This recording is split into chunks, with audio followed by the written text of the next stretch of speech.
When you got the job, what'd you think? I mean, I was so excited. I can't even tell you. And my dad called. I don't even know if Hoda knows this. And he said, but you know Hoda's the star, right? And I said, yes, Dad. I'm very well aware.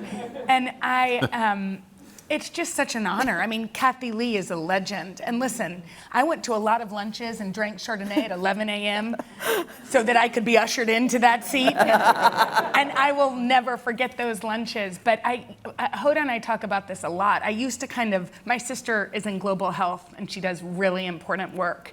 And when we were together and doing things, I would say, oh, I just sit next to Hoda or Kathie Lee as the years of filling in and drink Chardonnay and sort of be self-deprecating.